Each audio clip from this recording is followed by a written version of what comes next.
What's up, guys? This is Jim from Bingetown, and I'm back to talk some more Yellowjackets theories with you.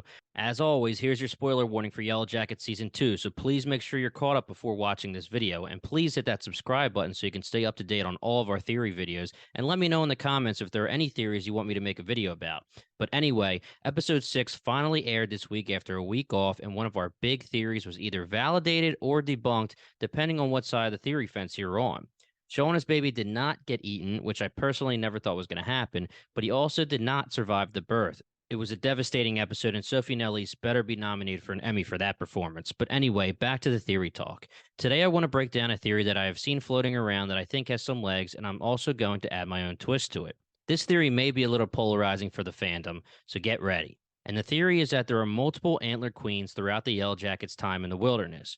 Before we go any further, let me bring up one thing that is very important to this theory, and that is that the showrunners and multiple members of the cast have said that the Antler Queen name is something we as fans made up and did not come from them. This is important because we assume the person wearing the antler headgear that we see in episode 1 is the leader of the group, aka the Queen, but there is no confirmation of this at all yet in the show or by the showrunners. So what do I mean when I say that there are multiple Antler Queens? The theory is that the person wearing the quote-unquote Antler Queen attire is actually the next person to be sacrificed to the forest spirit and be eaten by the group.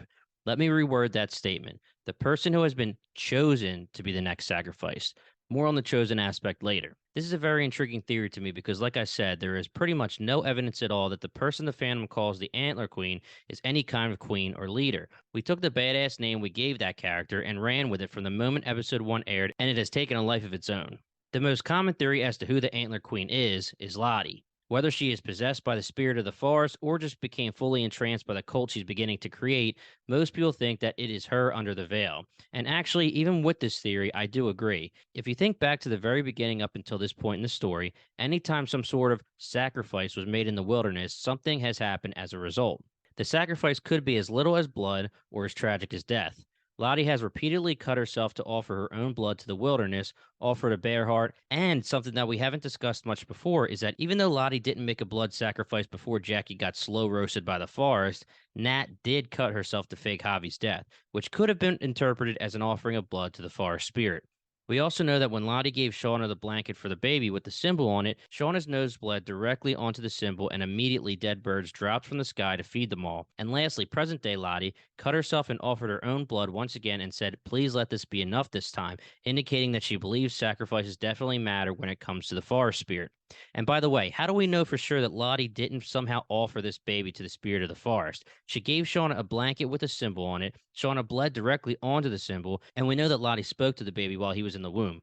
And she kept saying that he would change everything. Are we going to find out that when she said that he was going to change everything, that she didn't mean his life, but actually his death? Is his death going to lead to something big happening next episode? Who knows? Okay, I'm getting a little off topic here, but the point is that sacrifices seem to matter in this story, and the ultimate sacrifice may be a human's life. Eventually, the more and more the survivors start to believe in this forest spirit, they may also start to believe in the sacrifices. They may start putting two and two together that blood and death equals rewards like food and survival for them. There are 5 seasons of this show, and we know that the Yellowjackets are stranded for a very long time. So if the survivors devolve into a group that believe that these types of sacrifices need to be made, it makes sense that eventually they would move on to human sacrifices. Like I said, they are there for a long time. There's plenty of time for multiple sacrifices. We doubt anyone would want to offer themselves to be killed, so how would the next sacrifice be chosen? Cue the deck of cards. The deck of cards held by Mari has been utilized throughout the show's run to help everyone figure out what chore they'll be doing. We know that the queen cards aren't in the deck, but we have seen them in Lottie's visions.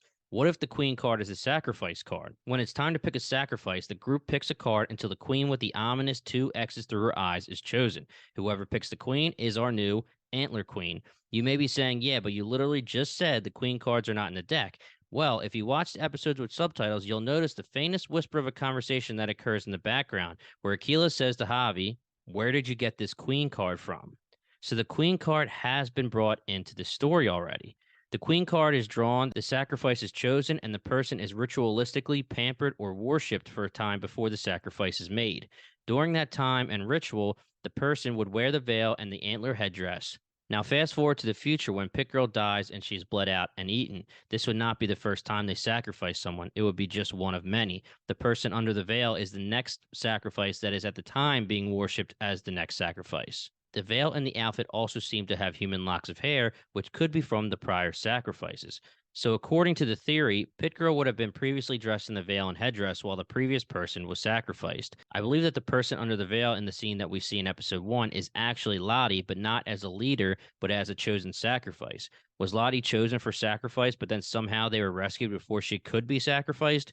Why do I believe it's Lottie? Because she has visions of the Queen card and she sees the shadow of the Antler Queen while Nat is hallucinating and she seems terrified.